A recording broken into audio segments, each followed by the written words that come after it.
नमस्कार, आदाब, सत श्री अकाल, गुड इवनिंग मेरे प्यारे दोस्तों। आज कुछ साथियों की डिमांड पर मैं लेकर के आया हूं बी फार्मा थर्ड सेमेस्टर की केमिस्ट्री, जिसमें आज हम बात करने वाले हैं यूनिट नंबर 2 की। पहले हम यूनिट नंबर 2 पढ़ते हैं, इसके बाद हम यूनिट नंबर 1 फर्स्ट पढ़ेंगे। तो यूनिट नंबर 2 में फिनॉल आता है, ठीक है। तो हमें यूनिट नंबर 2 में फिनॉल के बारे में पढ़ना है। तो हमें यूनिट नंबर 2 में फिनॉल, एरोमेटिक अमीन और एरोमेटिक एसिड, इन तीनों के बारे में चर्चा करना है। बेसिकली हम एरोमेटिक जो एसिड होता है तो उसे हम बेंजोइक एसिड के नाम से भी जानते हैं। तो चलिए समझते हैं फिनॉल क्या होता है। सबके बारे में एक एक के बारे में बारी बारी से चर्चा करते हैं। तो फिनॉल क्या होता है? तो जब हम बेंजीन रिंग होती है, जो बेंजीन ऐसी होती है, ठीक है। तो बेंजीन रिंग के एक हाइड्रोजन को क्या करते हैं, हम रिप्लेस करते हैं। बेंजीन रिंग के एक हाइड्रोजन को रिप्लेस करते हैं, किससे? हाइड्रोक्सी ग्रुप से। तो जो नया कंपाउंड बनता है उसे हम क्या बोलते हैं? उसे ही हम फिनॉल बोलते हैं। क्या? फिनॉल बोलते हैं, ठीक है। तो इसकी हम डेफिनेशन कैसे लिखेंगे? Hydrogen is replaced from any benzene ring with hydroxy group, then a new compound is called phenol, ठीक है। तो अब हम हैं डेरिवेटिव ऑफ फिनॉल। तो साथियों, हम इतनी सरल लैंग्वेज में समझेंगे कि आप तक आपने शायद रटा हो फिनॉल के बारे में, लेकिन आज आपके मैं एक एक कॉन्सेप्ट क्लियर कर दूंगा जो भी। लेकिन आपके फिर भी कोई क्वेश्चन डाउट रहता है तो कमेंट सेक्शन में आप मुझसे लिख करके पूछ सकते हैं, जिससे मैं आपको उसका सॉल्यूशन ज़रूर प्रोवाइड कराऊंगा, क्योंकि मैं वीडियो के बाद सबका कमेंट को पढ़ता हूं और उनको आंसर प्रोवाइड कराता हूं। तो डेरिवेटिव्स ऑफ फिनॉल क्या होता है? तो डेरिवेटिव्स ऑफ फिनॉल के समझने से पहले हम एक चीज़ और समझ लेते हैं। फिनॉल हो गया, तो इसमें क्या बोलते हैं, आर्थो, मेटा और पैरा पोजीशन समझ लेते हैं। तो बेसिकली ये तो हो गया की कार्बन, जहाँ पर भी हाइड्रोक्सी ग्रुप जुड़ा हो उसे तो की कार्बन बोलते हैं। उसके जो अगल बगल होंगे उसे क्या बोलते हैं? ऑर्थो बोलते हैं। और इसको क्या बोलते हैं? मेटा बोलते हैं। इसे क्या बोलते हैं? पैरा बोलते हैं, ठीक है। तो अब हम समझते हैं मोनोहाइड्रिक डेरिवेटिव। साथियों, आप फिनॉल को बहुत अच्छी तरीके से पढ़िएगा, क्योंकि फिनॉल से 10 मार्क्स का क्वेश्चन ज़रूर ही आता है, ज़्यादातर रिपीट होता रहता है 10 मार्क का क्वेश्चन। इसीलिए मैं पहले फिनॉल लेकर के आया था, ठीक है। तो जो मोनोहाइड्रिक डेरिवेटिव होता है, तो इसमें क्या होता है कि जब फिनॉल में एक हाइड्रोक्सी ग्रुप जुड़ा होता है तो उसे क्या बोलते हैं? Monohydric derivative. कितना सिंपल है, केमिस्ट्री बहुत ही सिंपल है एकदम। मोनोहाइड्रिक डेरिवेटिव कहते हैं उसे। तो चलिए कुछ वो देखते हैं, एग्जाम्पल समझते हैं। तो ये हो गया एग्जाम्पल। इसमें ये की कार्बन, तो ये हो गया की कार्बन के अगल बगल क्या होता है? ये ऑर्थो पोजीशन होती है, ये मेटा होती है और ये पैरा होती है। तो यहाँ पे क्या, पैरा पोजीशन पे कौन सा जुड़ा है? Methyl group. तो इसे क्या बोलेंगे? Ortho methyl phenol. देखिए साथियों, ऊपर ही से मतलब नहीं होता। यहाँ पे देखिए OH ग्रुप कहाँ पे, यहाँ पे जुड़ा है। तो ये तो क्या हो गया? ऑर्थो हो गया, ये मेटा हो गया, ये क्या हो गया? पैरा हो गया। तो यहाँ पे क्या बोलेंगे? पैरा क्लोरो फिनॉल, ठीक है। तो साथियों, एक एग्जाम्पल मैं देता हूँ जिसका जवाब आपको कमेंट सेक्शन में लिख साथियों इसका जवाब आपको कमेंट सेक्शन में लिख। देखिए साथियों, एक ये है एग्जाम्पल। इस एग्जाम्पल को क्या लिखेंगे? इसमें ये तो की कार्बन हो गया, ये हो गया ऑर्थो हो गया, तो ऑर्थो मेथिल मेटा ब्रोमो और पैरा पेंटेल।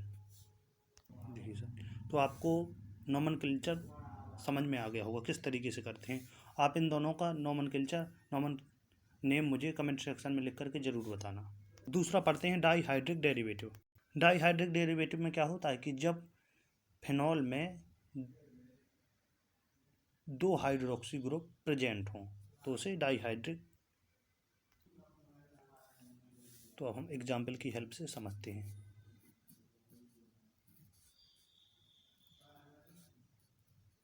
ये क्या हो गया? इसे बोलते हैं कैटकॉल।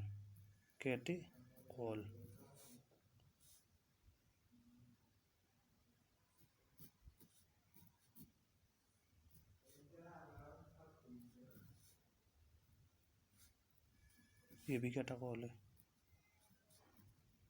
ये रिसोर्सिनॉल हो गया बेसिकली।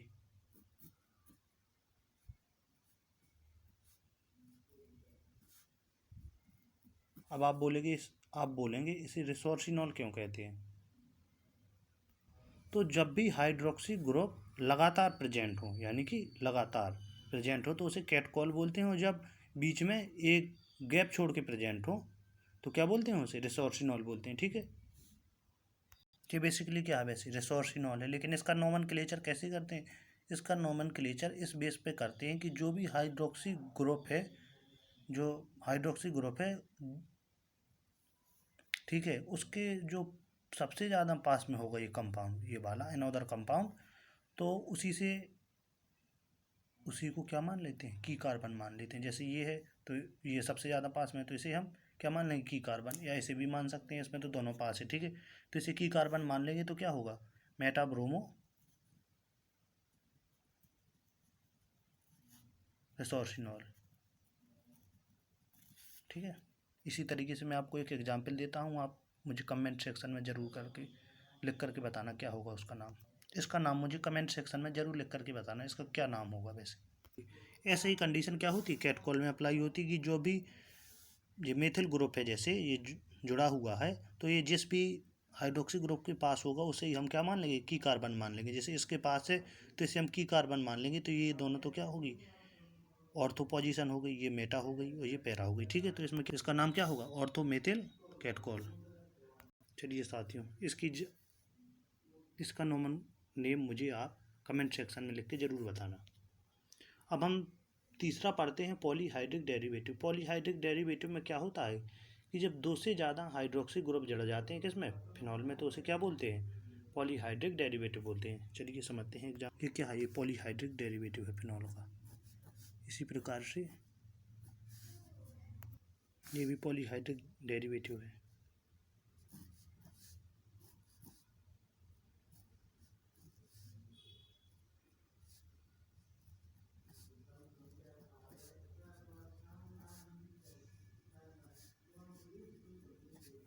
कारण किसके हो गए, पॉलीहाइड्रिक डेरिवेटिव की। अब इसकी फिजिकल प्रॉपर्टी के बारे में जानते हैं। इसकी नोमेनक्लेचर तो बेसिकली आप कर ही लेंगे, इसे बुक क्या बोलेंगे, हेक्साफिनॉल। ठीक है, इसी प्रकार से इन सब का नोमेनक्लेचर हो जाएगा।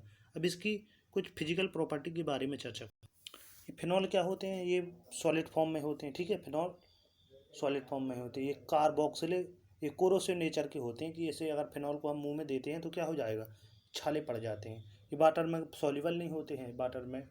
और ये फिनॉल क्या होते हैं, कलरलेस कंपाउंड होते हैं। ये साथियों, तो आज का टॉपिक फिनॉल के बारे में बेसिक इन्फॉर्मेशन ख़त्म हो चुकी है। तो अब हम थोड़ा सा चर्चा करते हैं, फिर उसके बारे में आगे कंटिन्यू करेंगे कल। साथियों, शिक्षा एक ऐसा हथियार होता है कि जिससे हम कुछ भी प्राप्त कर सकते हैं, और ये कहीं पे भी लड़ने के लिए सक्षम होता है। तो साथियों, खूब मन लगा के पढ़ते रहिए, जितनी मेहनत संभव हो सके करिए, और पढ़ाई के लिए भरपूर समय दीजिए। धन्यवाद साथियों, मिलते हैं नेक्स्ट टॉपिक पे। और ये आपको बार बार नहीं बताना चाहिए, वीडियो को लाइक और सब्सक्राइब करना, क्योंकि साथियों वीडियो पे जितने व्यू आते हैं उतने तो लाइक नहीं मिलते। साथियों, लाइक से फ़ायदा ये मिलता है कि जब भी कोई वीडियो को लाइक करता है तो वीडियो अगर कोई दूसरा स्टूडेंट ढूंढता है तो उसे जल्दी मिल जाती है।